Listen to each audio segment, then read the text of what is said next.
are live.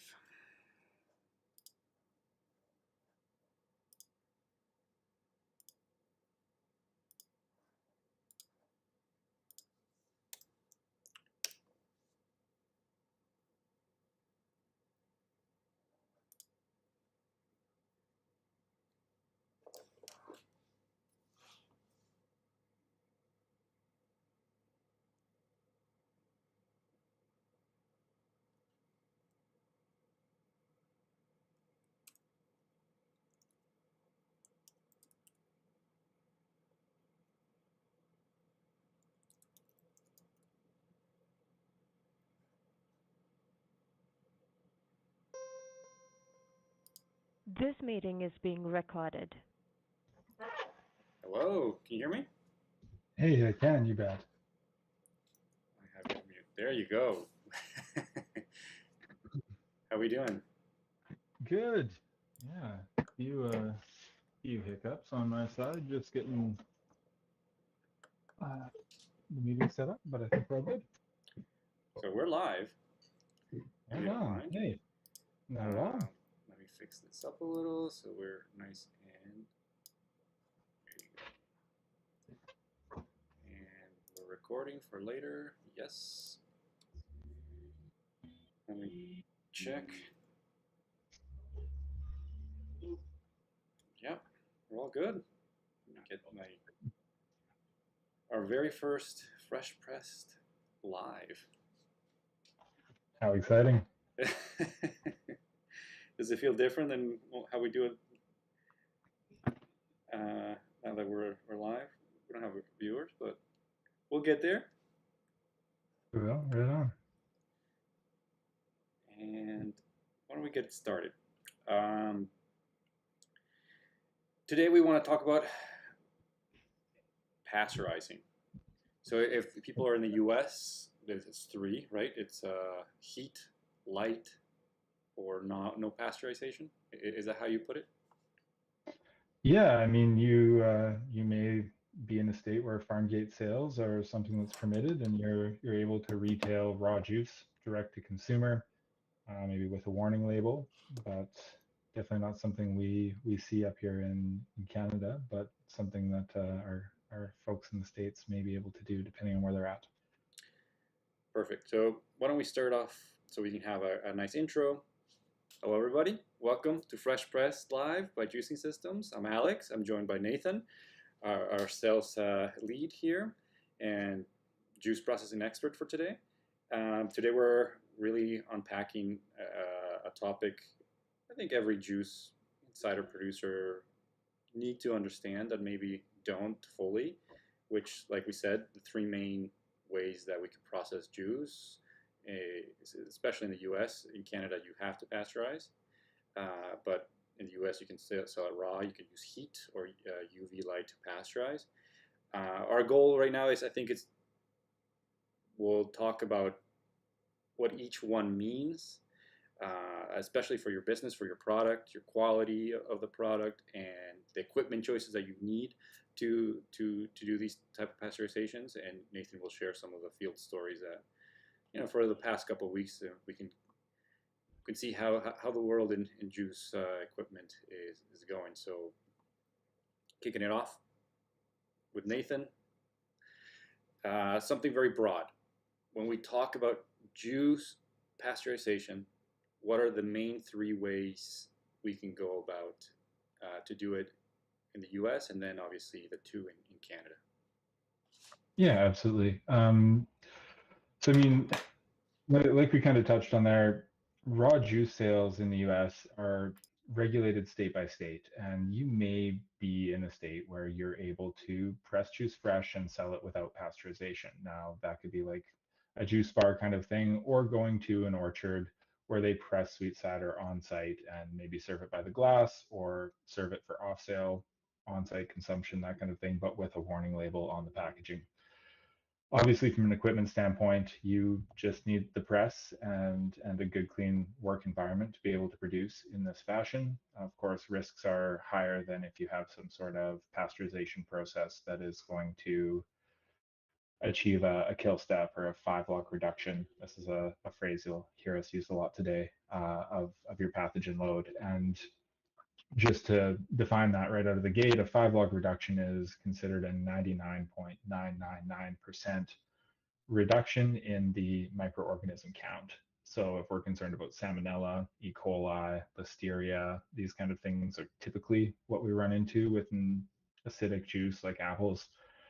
That is kind of what we're targeting, whether we look to do that with heat or UV light, or at a very high production scale, more of a commercialized type thing. There's also ways to do it with pressure, called HPP, which is high pressure processing, where you submit the juice to tens of thousands of psi of pressure inside a very specialized and very expensive machine. Yeah, let's take it by steps. Why don't we first dive in a little bit deeper? And obviously, the first option is raw. Like you could leave your juice how is in the U.S. I mean, depending on the state, obviously, do your own research if that's possible. What are the main risks that you see when people are taking that path?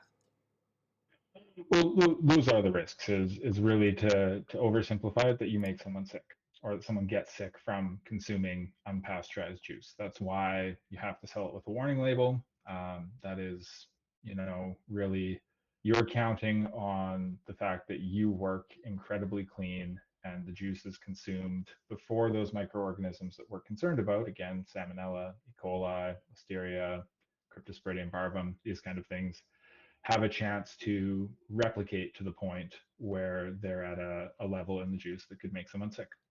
And so it's as simple as that, really. If you're going to be producing juice in this way, it's important that you make friends with your local health inspector, that you understand what they're going to want to see to be happy with your operation. They're going to be the person who has the final say in how your licensing for this is going to go. And so you want to make sure that you have everything they want to see to be happy with that. And one of the big things that they'll probably ask for is your HACCP plan, or hazard analysis critical control point plan, where you lay out what you're doing to ensure that your equipment is clean, it's been sanitized, you're producing in a way that, is using sorted fruit, that's not ground fall, that is as low risk as possible. I I mean, the next step, if we want to keep it simple, would be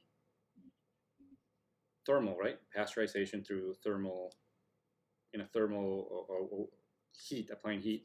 So basically using heat, which is, would you say, like the traditional method? And what could you tell us about that, understanding that method?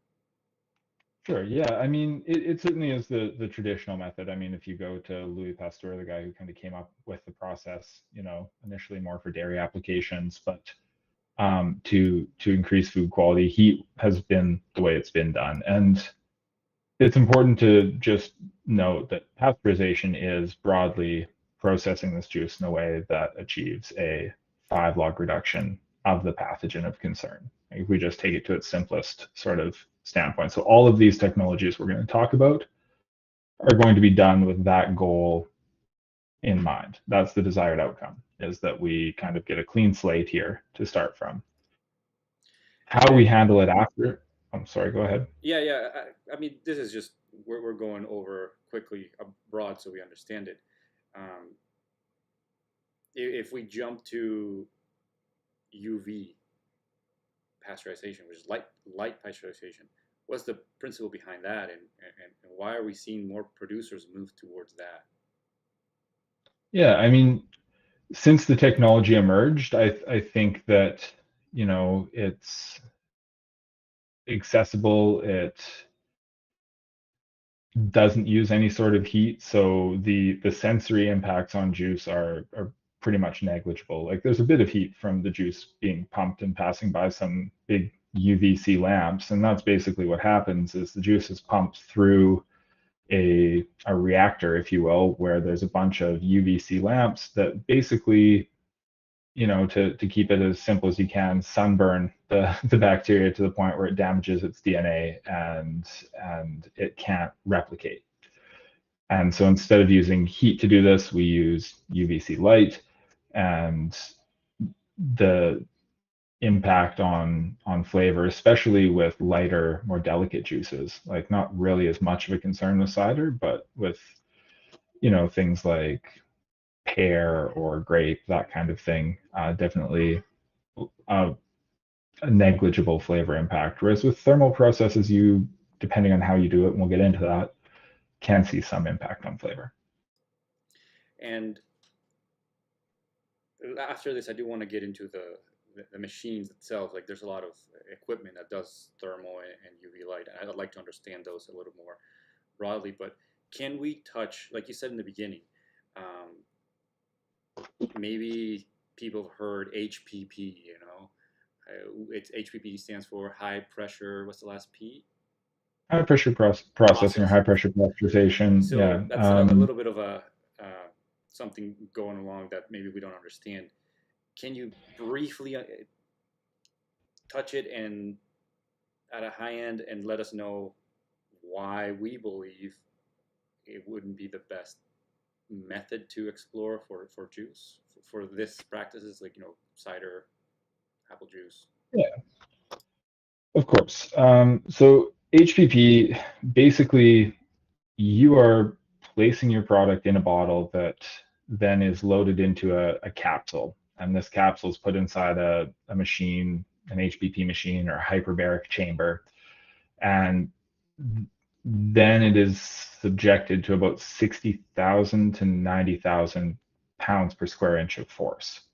And in doing this, they are able to deactivate the microorganisms that we're concerned with. The cost of the machine is a pretty appreciable barrier for something like sweet cider, which is typically sold in bigger volumes. It's really common in the cold pressed juice industry, where you see smaller packaging formats and really detrimental effects of thermal pasteurization to certain types of juice. Like green juices don't do super well with it, for example. Some citrus juices see a flavor impact depending on the citrus fruit. And so it comes down to people do it out of necessity, I think, for quality and also to avoid using any type of heat. So it's a very expensive piece of equipment. Typically, people send these to a tolling station where someone has bought this and contract pasteurizes HPP's juice for a fee per bottle or per unit. And if you don't have one of those right beside you, the cost of transporting juice back and forth can be appreciable. Yeah, that would be kind of the nutshell on HPP. Yeah, we're saying expensive. Can we give them the people like even it's a broad range? Obviously, it depends. You're buying from China, you're buying from here, you're buying who is your distributor. Can we give them an idea so they can actually understand why we're saying the word expensive? A foot in the door price is probably north of $250,000. And I'm guessing that $250,000 is not going to be a massive machine. It's going to be reduced quantities that you can put into.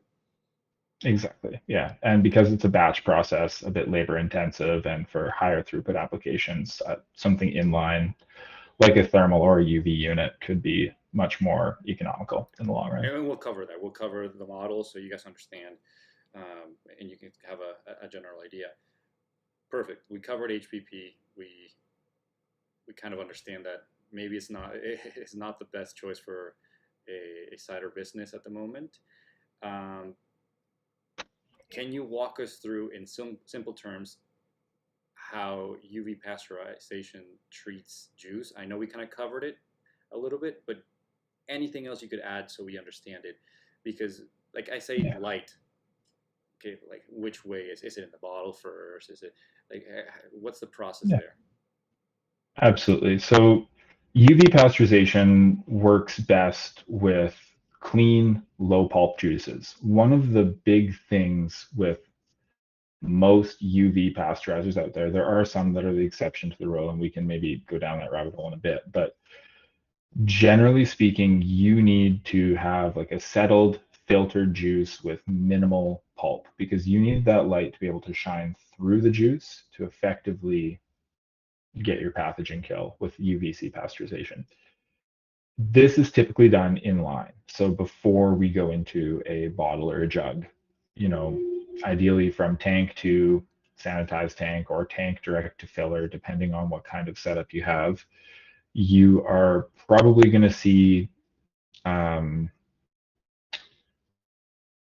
up to a few weeks of added shelf life versus a raw product, depending on how you pack and store. But it is going to be something that needs to be kept in refrigeration. What it is doing is getting that 5-log reduction at the time the juice passes through the UV pasteurizer. So as soon as it leaves that chamber where the UV light's hitting it, it can pick up any additional microorganisms that might be in a hose, in a filler, in the air, in a jug. And so you wipe the slate clean, but you start the clock again, really, if there's any sort of potential contamination. And so keeping it refrigerated or adding preservatives are options you can use to further extend, but it's not going to give you a product that can sit at room temperature on a shelf for a really long period of time. It's beautiful in its simplicity. These machines do require revalidation periodically. You need to make sure you're sending off a sample for testing, or with certain machines you have to send them to someone to actually validate the machines themselves. They don't offer a lot of flexibility outside of like a really clear pasteurized juice, but they do what they do and they do it well. I mean, as a comparison, then thermal, how does the process differ operationally? Operationally, there's two types of thermal that we should talk about. And really there's one big difference to that. There's HTST, or high temperature short time, or flash pasteurization, where you heat product up, you hold it at a temperature that is lethal to those microorganisms for a certain amount of time that ensures we get that 5-log reduction, and then you recool the juice very quickly back down to within maybe 8C, 14 Fahrenheit, 15 Fahrenheit of where it comes into the unit. And you typically run this from tank to tank, and then you fill it and you keep it refrigerated. And your shelf life is pretty similar to UV. The big difference there is it's not as fussy about sediment, because we don't need light to penetrate it. We're heating it up to a temperature and holding it there, and that's doing the work for us. As opposed to UV, you might see some really minor changes to your sensory. So I would struggle with HTST, applied at a low temperature, to pick out a really pronounced difference in the taste of cider versus raw. Maybe a bit of a cooked note for people who are real connoisseurs, but that would be the method of thermal pasteurization that's most similar to UV. Again, the goal is kind of a kill at the time. You'll also see people who make hard ciders sometimes do this, especially if they're trying to shoot for consistency in product, because it kills any wild yeasts as well and gives them sort of that clean slate to start from. And then there's your hot fill method of pasteurization, which would be, at a really small sort of home scale, batch based type approach. You maybe do this in a kettle where you heat it up to a certain temperature, you hold it there for a certain time, and then you fill it hot into packaging that is rated for that. And the nice thing about this is it gives you a shelf stable product. So definitely a bit of a sensory change in the juice, but now you've got something that can sit on a shelf.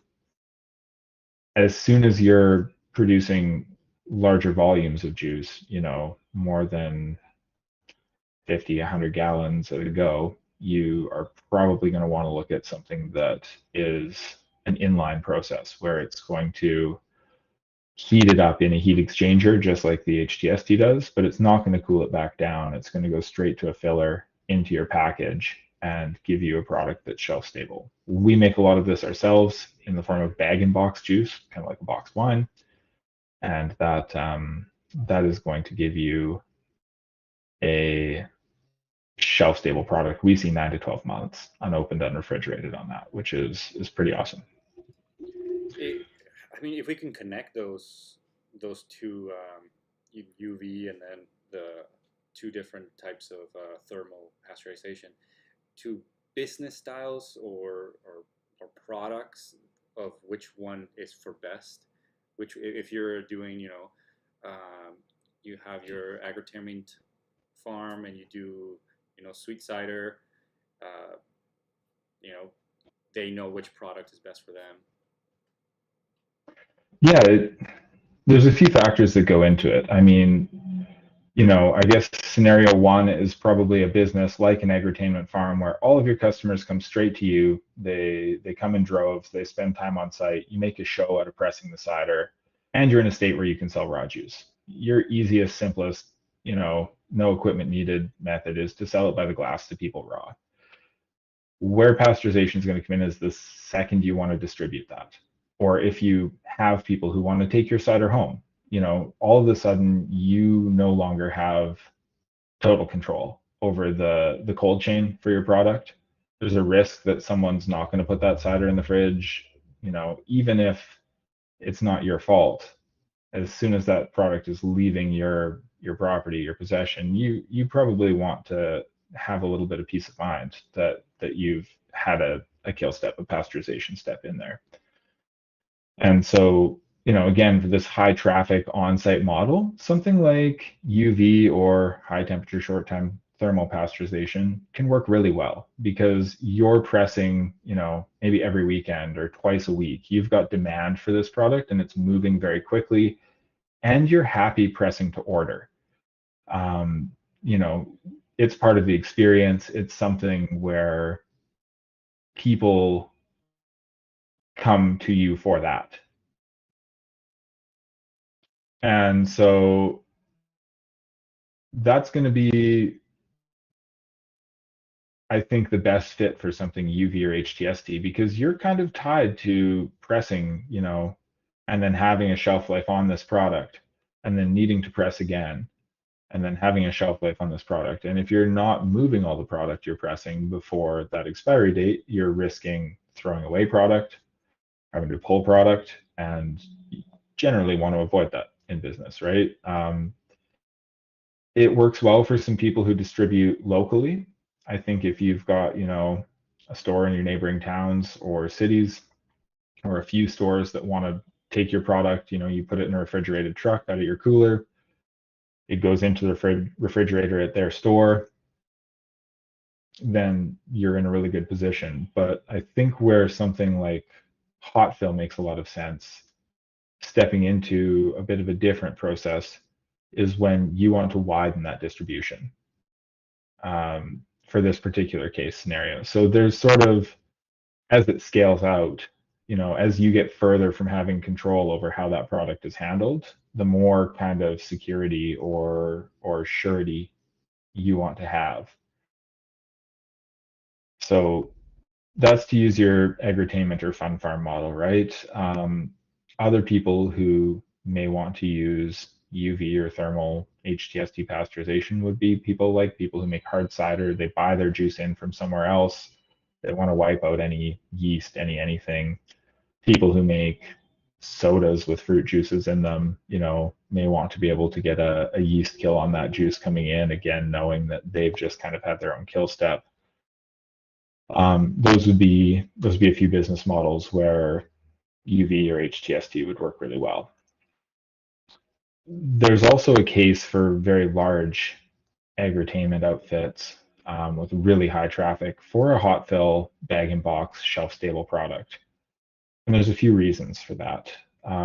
One, it enables you to sell this cider at a point of sale anywhere on property. You don't have to have a fridge. You don't have to have a plug in there. You just need to be able to exchange people's money for that box of cider, and they can take it home and they can keep it for a while. If you have people who are infrequent visitors, but they want that cider, they don't have to make room in their freezer for it. They can take it, they can put it in the garage, it can sit there for a few months, they can drink it at Christmas time with their families. It's sort of another avenue And it's not saying that you have to do one or the other. We know folks who do both, and who see increases in their cider sales for being able to offer a shelf stable option alongside the more traditional style gallon and half gallon jug of UV or HTST cider. And then you know a straight to retail, sit on the shelf type distribution model where you're really trying to move bulk quantities of cider, the bag and box or the hot fill can be a really beautiful thing because it lets you pre-produce a pretty vast amount and then not worry about running that production again until you've moved that product. So it gives you a lot more freedom in your schedule. You're not beholden to pressing every week or every 3 days. You press and I mean, realistically can sit on that product for months until it sells before you need to make another production run. This works really well as well for people who maybe don't press, but they have a co-man. So someone who's actually contract pressing for other people, because that contract processor now doesn't have to worry about customers being scared that they might be making too much. They're giving their customer a shelf stable product.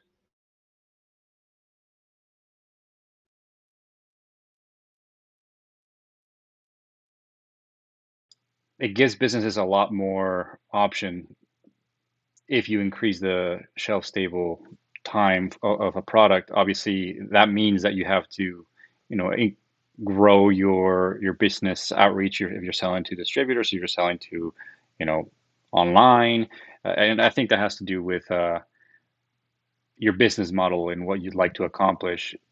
This information is nice to have as a general knowledge, but definitely you want to speak to Nathan about your specific business because a lot of this information is general, not specific, right? Yeah, absolutely. And there's lots of ways we can do this. There's lots of options. There's, machines that are capable of doing more than one thing, like combination hot fill HTST units and just different sort of ways we can tailor whatever we're putting in place for you to your goals and your growth plans as well. And one conversation we had before that I think it's really important to people to understand that this process of selecting the right equipment, which will lead us to talking about equipment, um, is if you're using thermal means heat, right? Fire or electricity or some sort of heat, and depending on your location, selecting that heat. Well, I'll let you take it away. Selecting the right Yeah, equipment means selecting which kind of heat is most available and most financially aligned with your business and location. yeah, it's definitely a consideration. I mean, a certain amount of energy is required to heat your juice or your beverage from whatever temperature it's at to the temperature it needs to be at, and potentially some energy is required to get it back down to a temperature you want it to be at as well. And for people in different states and different provinces, maybe hydroelectricity is really prevalent where you live, and so electric costs are really really cheap relative to something like natural gas or propane. Maybe you live somewhere where getting permitting for a steam boiler install is really difficult, and perhaps you're in a facility where you already have that, and you're just kind of tapping into something that's already there and running. So that's one of the things we talk about when we talk about, setting up pasteurization for you is based on your goals, what's going to be the best fuel source or the most efficient long-term way for us to set this up for you. And that can be, yeah, diesel fuel, electric, steam, propane, natural gas, just to name some options. If we go a little bit down the rabbit hole, maybe we can repeat ourselves a little, but just so it's clear, can you tell us the differences between each type of equipment? Batch kettles, uh, tubular heat exchangers, and plate heating exchangers. Like, lay down the map of for thermal, the different types of equipment that maybe we sell and people can find out there, so they know they kind of have a general idea of the equipment that they'll see. Yeah, so when it comes to your heating options for thermal pasteurization specifically, part of that energy exchange is generally that we are using hot water or steam, and there's a heat exchanger involved. So in a kettle, you generally have a jacket that's full of water or heating oil or steam, and that contacts the inside wall of the kettle, which heats up the product inside of it. And so that wall of the kettle we can kind of think of as a really basic heat exchanger. It's made hot from the outside, it heats up what's on the inside, and it does it up to a certain temperature. Ideally, you can set this temperature. Some kettles are just going to be, heat exchange based on the temperature of whatever you feed them. When we talk about inline process or the higher throughput applications that we usually are pairing with the pressing equipment we sell, we can think of the high temperature short time pasteurization, or HTST, as sort of using one technology, which is usually a plated heat exchanger, and the hot fill pasteurization is using another technology, which is a tube and shell or tube and tube heat exchanger. And there's a couple differences. The plated heat exchanger is basically stacks of stainless steel plates with gaskets between them, and they alternate in that you have product, water, product, water, product, water. So you get a lot of surface area in a really small footprint. As the juice works its way through the plated heat exchanger, it's heated up by that water, and then it exits. With HTST, the best systems have a regenerative section to that heat exchanger, meaning that the juice coming in is actually being warmed up by the hot juice going out. So we're doing a big part of that recooling using energy that already kind of needs to be spent.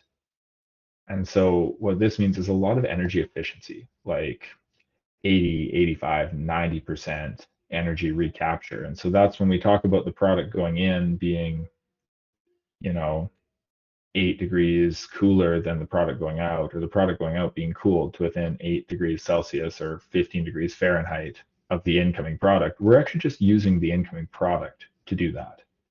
If you need to go colder, you can do that in a tank or with an added section that uses feed from a chiller, but you have a really effective and efficient heat exchange occurring in these plated heat exchangers, and in a footprint that is like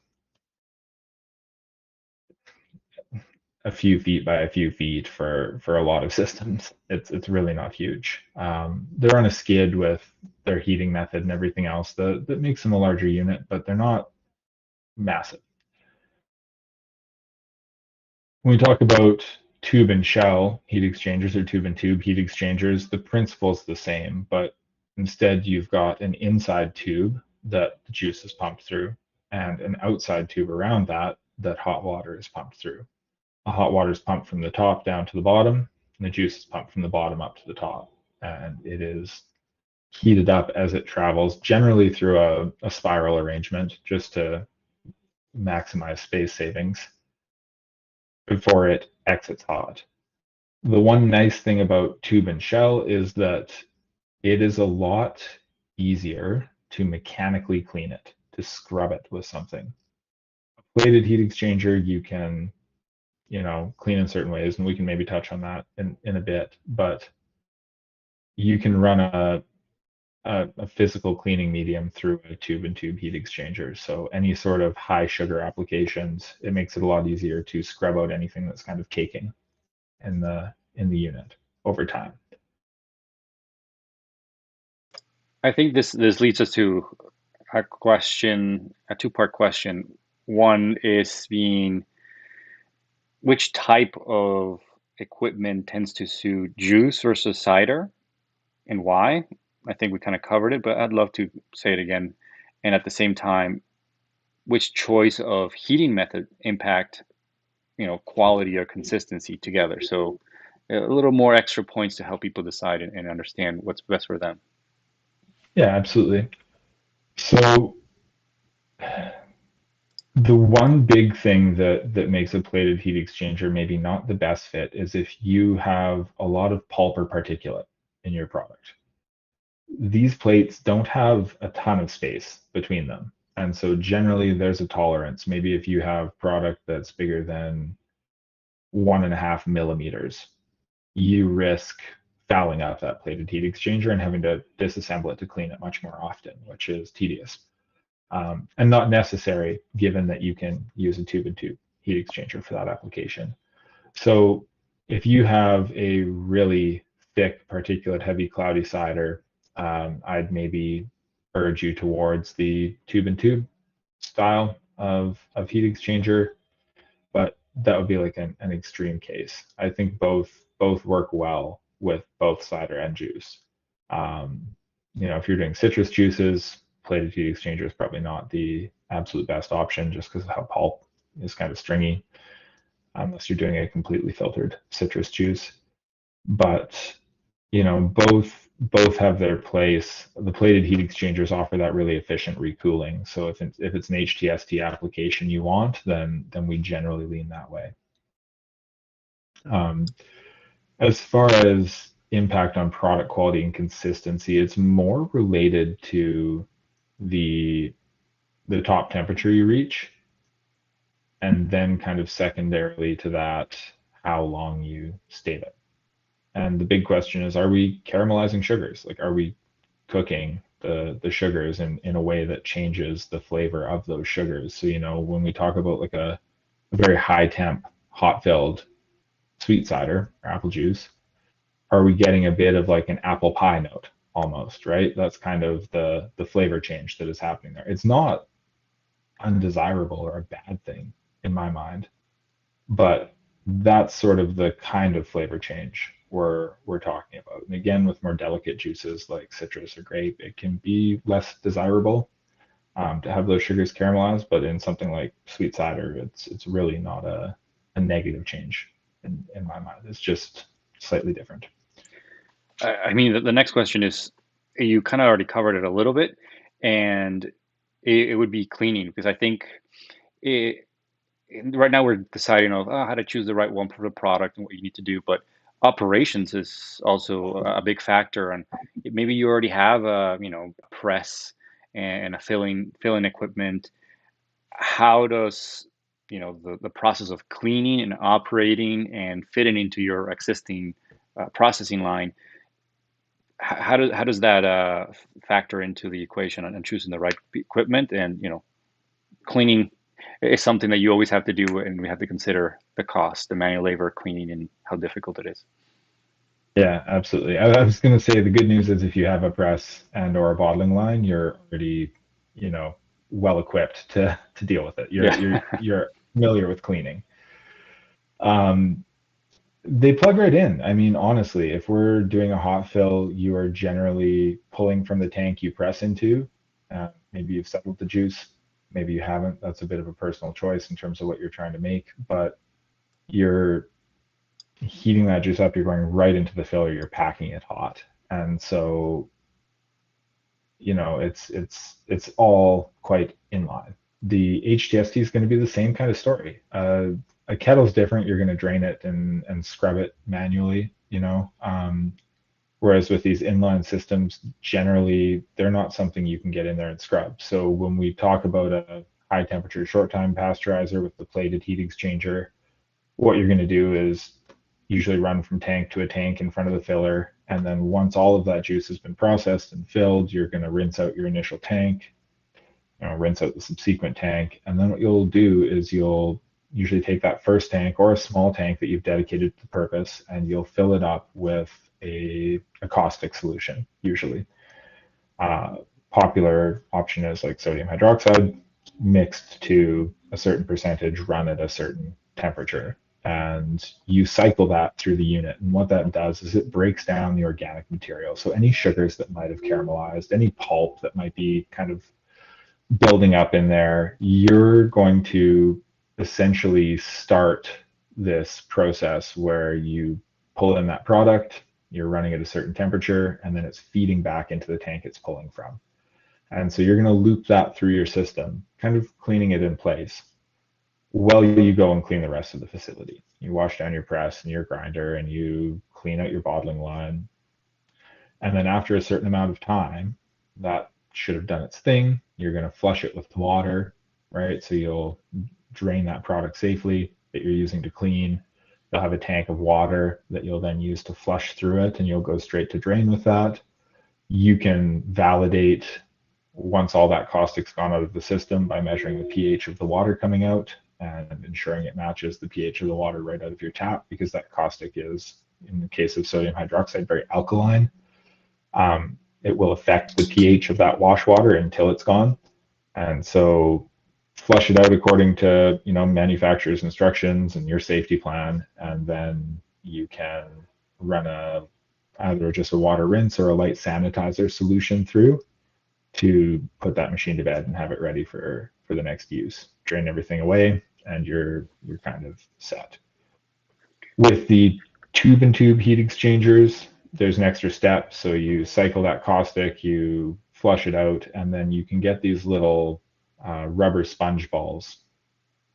Sometimes they call them hose pigs. There's different names for them, but basically they're just a little bit bigger than the inside diameter of the tube the juice is in.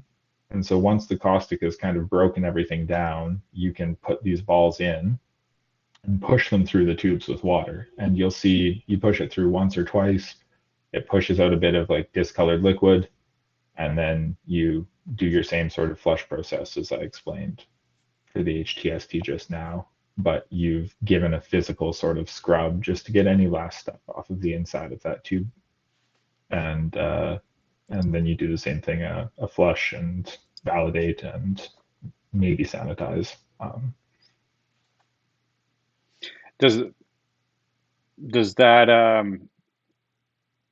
how does that affect on your choice? Is it really comparable? Is one easier, harder, more time consuming? Is it comparable? I mean, depending on usage, you are going to periodically disassemble that plate and frame or plated heat exchanger, and that's going to take some time. You're going to pull it apart, you're going to scrub it, you're going to look for damaged gaskets, you're going to replace any of those. For a lot of people, that's like a once a season thing. For people who are running it all the time or noticing changes in throughput or fouling up of the plated heat exchanger, like you may want to do that more often, but it is sort of an extra step that you don't deal with a tube and tube heat exchanger. But the big trade-off is that you are, if you're using that HTST process, quite a bit more energy efficient. Right. So you have to consider every aspect, to what you're doing and what your operation is. The footprint, is the throughput, is yes, there's going to be an extra step maybe every season of cleaning, but does that outweigh my equation that it is better, a better equipment for what I need? Obviously, it sounds very complex. It sounds like a lot, but that's why we have our team to help those run those equations for you, so you don't have to do them yourself. But if we move to the next question, which is, talking money and dollars in operations, how do these systems, size, throughput, heating, investment, how do they compare to choosing? How would you do the equation to choosing the right piece of equipment for the investment and the payback? Yeah, it's the question most people are concerned with. We've done this enough times that we can pretty confidently, once we understand your goals, help recommend the right technology for what you're looking to get done. The practical side of it, starts with one question, which is, what is the product I'm looking to produce? Genuinely, what is it? Is it sweet cider? Is it juice? Is it something else? Step two is, how do we have to treat it? So what temperature does it need to reach, and how long does it have to stay there for? Once we kind of know those things, we have a really good idea of what we're looking at. And then when it comes to selecting the right unit or determining what the cost is going to look like, the other question is, how quickly or what capacity do I need? this equipment? How much volume do I need to be able to get through it in an hour, in a day? And so as soon as we know, hey, I want to make a gallon jug of sweet cider that's good in the fridge for 3 weeks, and I need to be able to make 132 of those an hour, or 270 of those an hour, or 300 of those an hour, now we can say, okay, here's a piece of kit that will line up with that throughput.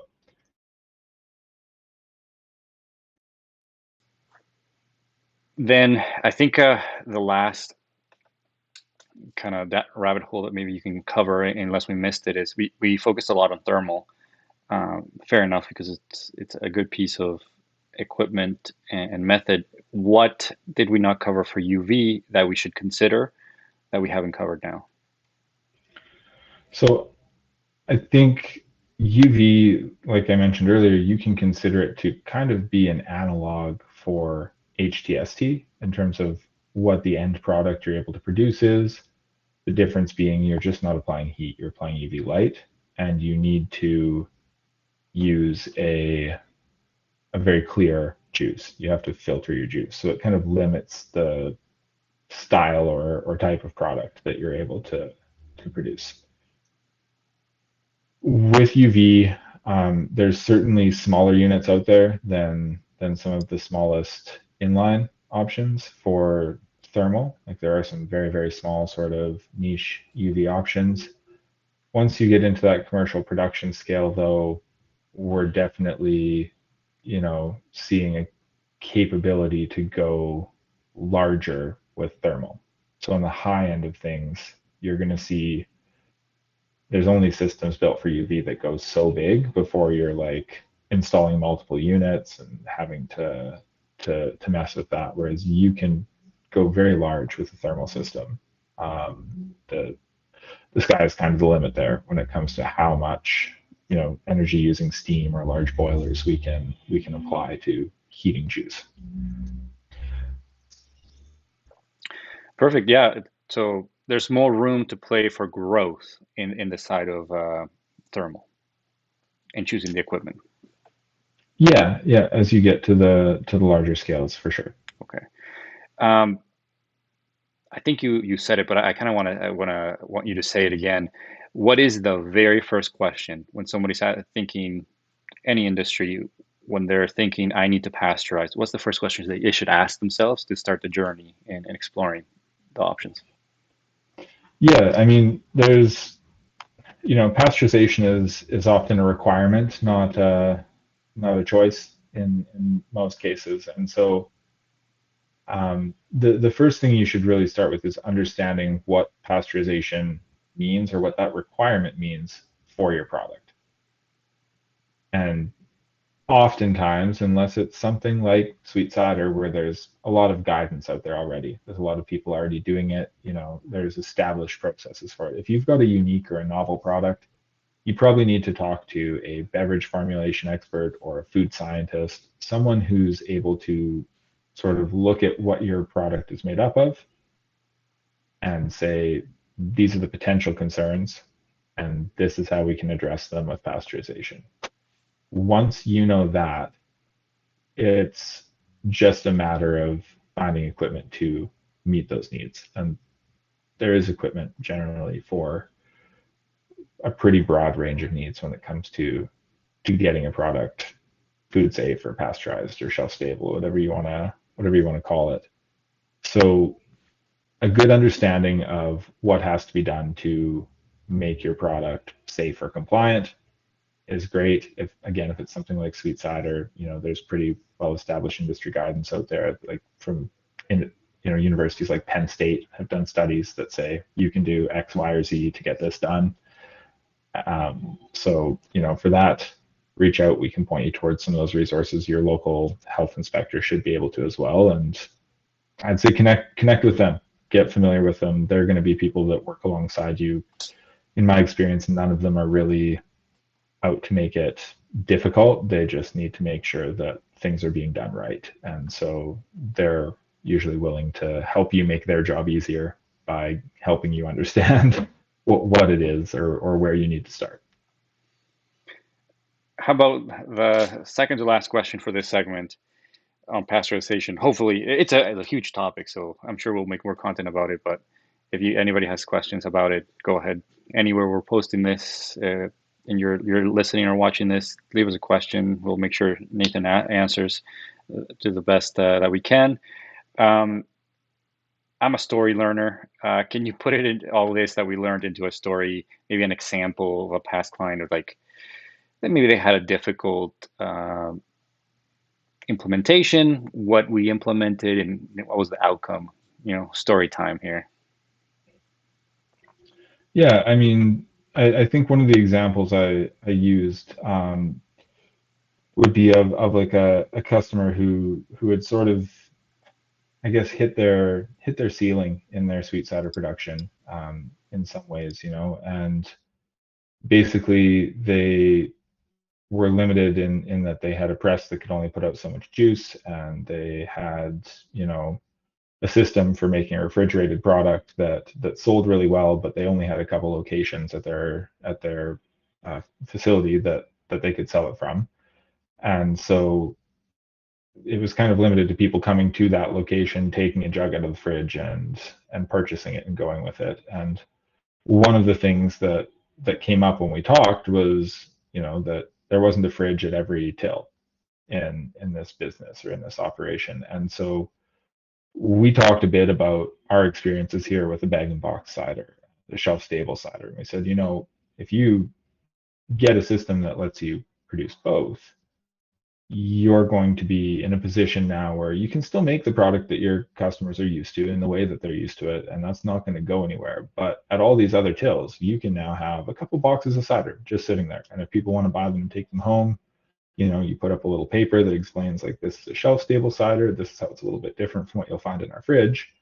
And it was a hit. And they saw a really big acceleration in their sweet cider sales as a result of this, because it just got easier for people to buy it, and there was none of the concern of I have to drink 2 or 3 gallons or 5 or 10 liters of juice in the next 2 or 3 weeks. It was very much I can enjoy this over the next several months. And so that's one example that for me I think is nice, because it not only helps drive sales for a customer, but it also transforms that consumer experience in a way that lets them sort of take that piece of their visit to this business home and keep that good feeling that comes with like going to the orchard and getting a jug of cider and taking it home and enjoying it, right? Even later on into the year. Yeah, I like that. And what kind of system did they implement? They wound up using a hot fill pasteurizer with a bag and box filler, and then having the option to do an HTST on the side of that. It's one of those combination units that Can I you was name mentioning. our exact equipment so we can pop it up and people can see it? So that would be our PAS 2000 with the HTST add-on.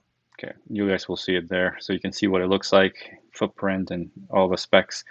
Um, let's transition into the last segment, which is just a little bit of a chat where we ask Nathan what's going on the last 2 weeks.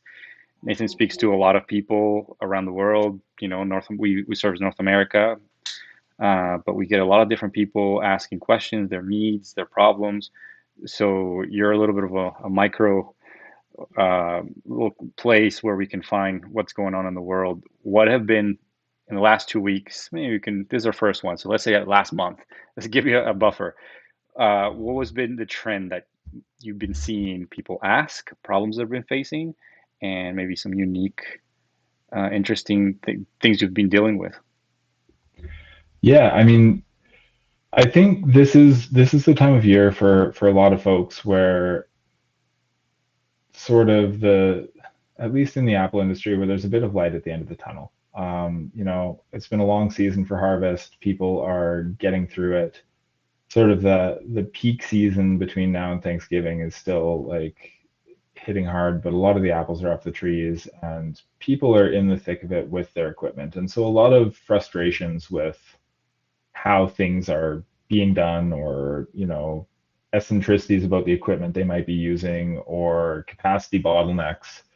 These are things that are coming up and leading to conversations for me right now. And so it's a lot of folks who, have kind of had it with some aspect of a system, whether it's, I can't pasteurize my juice fast enough to keep up with my press, or I can't get all the juice I need to into the jugs for the demand that I have, and I keep selling out, or I'm, having a really hard time staffing this line because I throw so much labor at this thing that could be automated.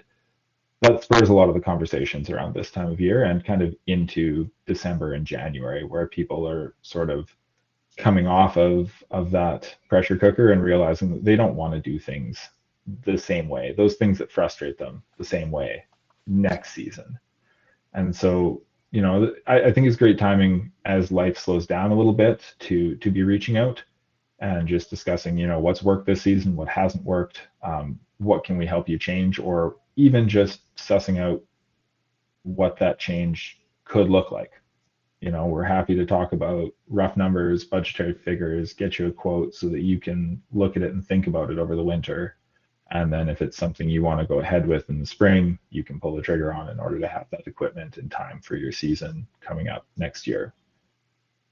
I like that a lot too. I mean, in business and in your personal life, sometimes big decisions like buying a big piece of equipment, it's not just the sticker price, it's changing the operation, right? Inputting something new. So making sure everybody knows how to use it. If it breaks down, new processes, it's a big question. And when you're thinking about it, maybe you need to do it, but you don't have all the information. So it's always has real estate in your mind.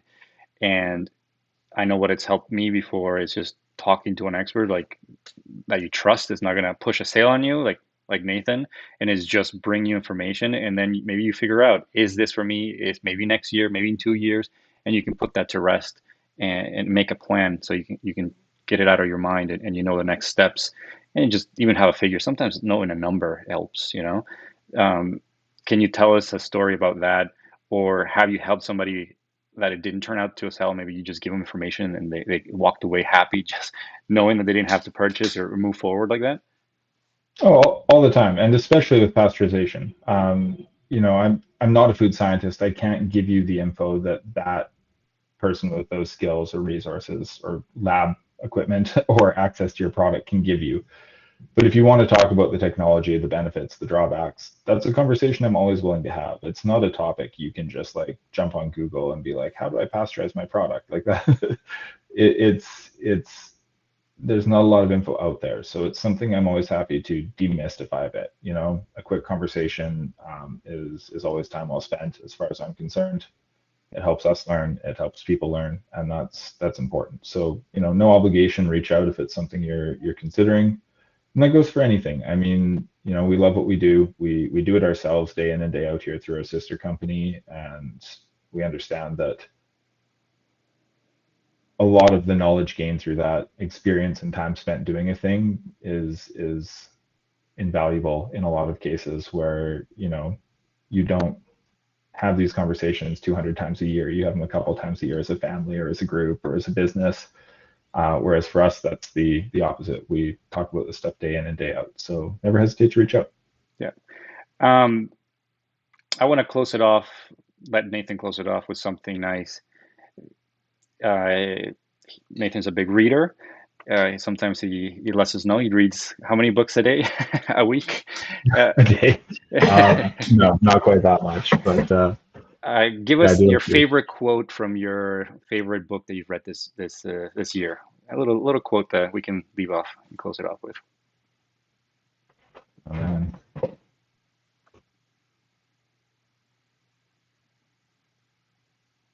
That's too hard a decision, Alex. You can't put me on the spot like that. Anything that you remember, a little line, if it's not line for line or a quote, like a specific quote, something that you was like, oh, that's neat. They wrote that this way. Or a book recommendation that you really enjoyed. Oh, I'm blanking on you there. I mean, the I think the book I've probably come back to the most. I don't know if I have it sitting on the shelf here. I don't, but it's the new Cider Makers handbook. you know, there's tons of gems in there. I'm kind of geeking out on hard cider these days, and so I'd say that would be a hard not to recommend read. And That was a cop out, yeah, but I'll take it. Next time, I'll check it out. prepare, and we'll want Yeah, a little bit of personal, yeah, something, a book that you like for next time. sounds good. Thanks, Alex. All right, thank you everybody, and hope that you enjoyed this new format. We'll be doing it pretty regularly, at least once or twice a month. So make sure that you come on the live, and if you have any questions, we will get to them at the end of the chat. And if not, I hope you enjoy the video once we edit it and put it out.